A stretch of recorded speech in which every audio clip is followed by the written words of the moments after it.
Malignaggi, we're at the Kovalev Ward, looking dapper. So you call the fights. What do you think about this fight, since you're not going to be calling this particular one? I am calling it with Sky, actually, Sky Sports. Oh, you are calling it? Okay. But I think it's a good fight, it's a good style matchup. I think Andre has a little bit more completeness to his style. He's a little bit more fluid. But I think Sergey's no dummy as far as his style. He's not just a puncher. He's a guy who can track you down and set his traps as well. And he's got the heavier hands. So it's a good clash of styles, and it's very, very hard to pick a winner. And as far as the American champion, do you think they get the respect? You said that Latin fighters in the U.S. usually get more respect than foreign fighters. Why do you feel that way?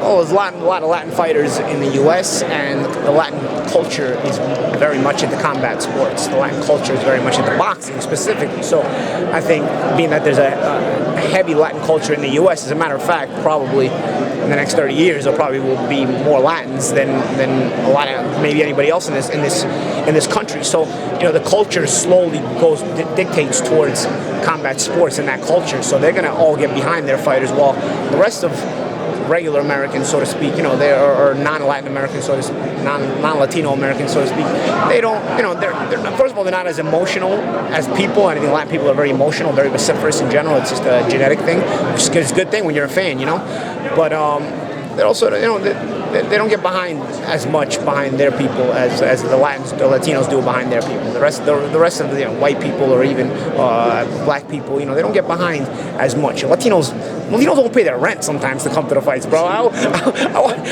When I phoned Miguel Cotto, I'm like, yo, bro, how is so many of these people in this arena? It's crazy. You know what I'm saying? Like, is anybody gonna cheer for me in this place? I'm from New York. like everybody, they just show up, man. They show up no matter what. They come into the fight, and they're great fans. And so it's the culture, really. It's the culture. It's easier to become a star if you can drive behind that Latino community. And of course, if you're Latino, because they may be a fan of you if you're not Latino. Because they might like your style, like Golovkin, for example. They might like your style. They might be fans of his and the way he fights. But at day's end, bro, there's a special kind of love between Latinos to Latinos, And I'm saying that from what I've seen, because I'm not Latino myself, but I'm saying that from what I've seen, and I see that bond. Paulie, do you believe that the inside game is going to dictate this fight? Because we never really seen Kovalev ever fight on the inside. Is he going to be comfortable? We know Ward is comfortable. Yeah, it's weird, because usually, you look at a guy as strong as Kovalev, and you figure guys just want to run away from him. You know what I'm saying? And he wants to get to them. But in reality, a lot of the power he's shown is extended power. Where he's extending the big right hand. He's catching you from the outside. We never seen anybody really with the guts, I guess, even to try to be on the inside a lot with him and try to trouble him and bully him around. One thing you got to understand about Eastern Europeans, they always come forward guys. They like to dictate the fight mentally and physically.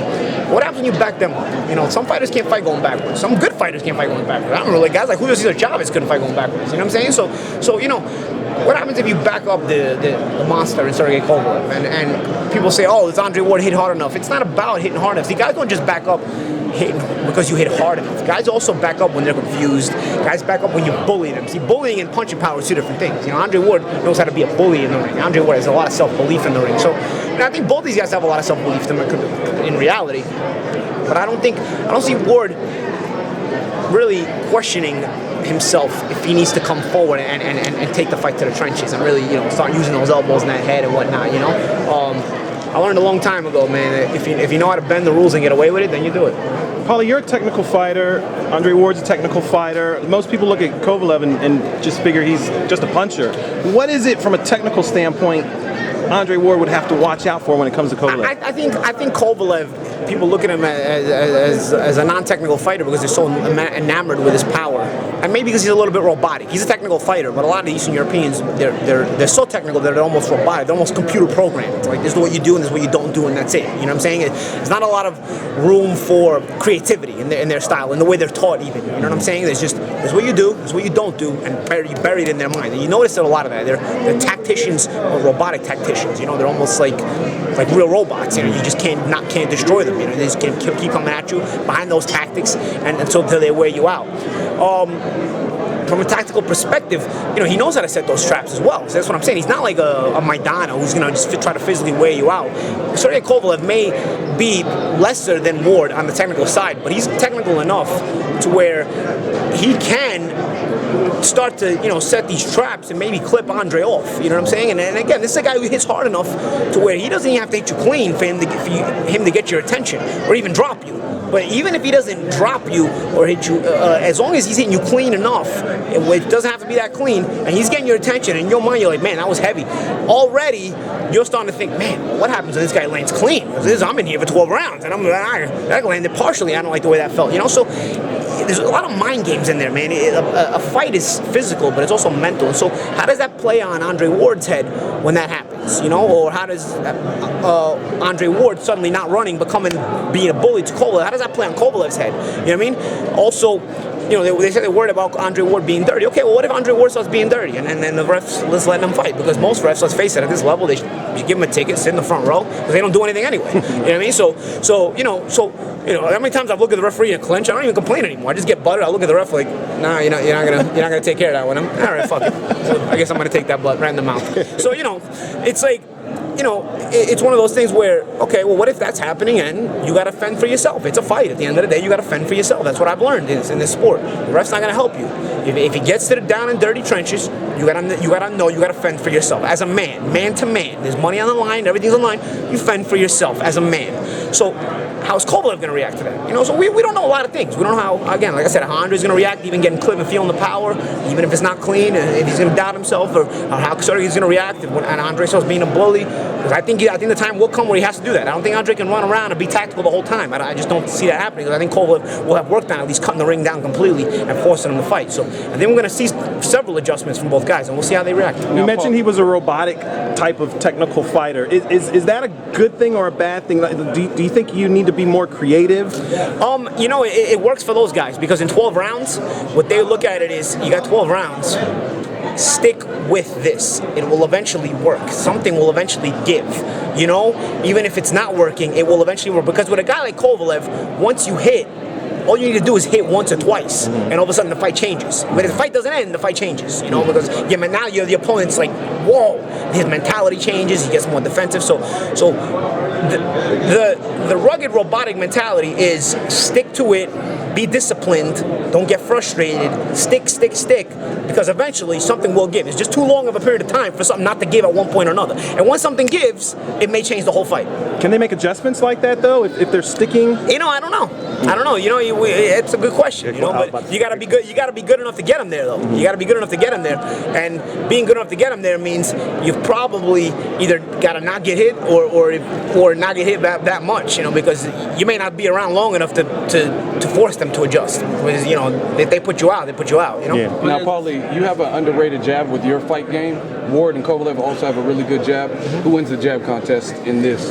And I think Andre's jab is a little bit more varied. I think Andre's athletic ability gives him the ability to frustrate Sergey a little bit in dictating that kind of tactics from the outside. And I think Sergey's going to have to, push the envelope a little bit. I think where Sergey's going to have to be successful is cutting the ring down. Because I think Andre has a more creative jab. He can switch his jab around more, as opposed to Sergey has that one specific jab. So Andre having that specific jab can use it to set traps. He can bait Sergey's jab out of him and counter him with the right hand. He can do a lot more with his jab. But Sergey sticking with it, cutting the ring down, eventually, forcing Andre in uncomfortable positions to where, what happens when you're uncomfortable? Sometimes you make mistakes when you're uncomfortable. You force something that you shouldn't be forcing. Yeah, you force something you shouldn't be forcing. I don't like the real estate where I'm going over here, man. I got to get out of here. I got to figure something out. You may figure something out that doesn't work. It might play into his hands, So again, I think Sergey has to stay with, consistency.